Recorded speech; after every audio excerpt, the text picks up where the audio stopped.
અમદાવાદના SG highway પર રવિવારે વહેલી સવારે વૈષ્ણોદેવી સર્કલ પાસે એક ભયાનક ટ્રિપલ અકસ્માત સર્જાયો હતો.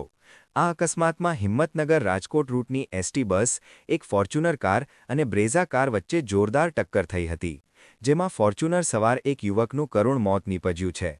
પ્રાપ્ત માહિતી અનુસાર 18 જાન્યુઆરીના રોજ વહેલી સવારે આ ઘટના બની હતી.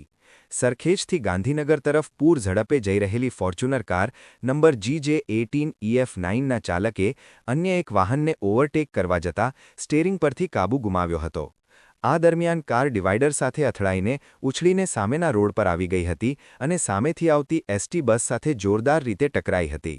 ફોર્ચ્યુનરની પાછળ આવી રહેલી એક બ્રેઝા કાર પણ આ અકસ્માતનો ભોગ બની હતી, જેના કારણે બંને કારનો કચ્ચર ઘાણ વળી ગયો હતો.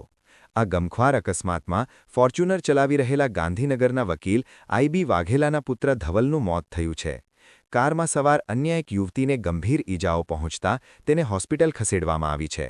આ ઉપરાંત અન્ય બે વ્યક્તિઓ અફસાનાબાનુ સમેરભાઈ ખલીફા 23 વર્ષ અને રસૂલભાઈ બાબુભાઈ આજમ 32 વર્ષ પણ ઈજાગ્રસ્ત થયા છે. બસમાં સવાર મુસાફરોનો આબાદ બચાવ થયો છે અને તેમને સુરક્ષિત રીતે ખસેડવામાં આવ્યા છે.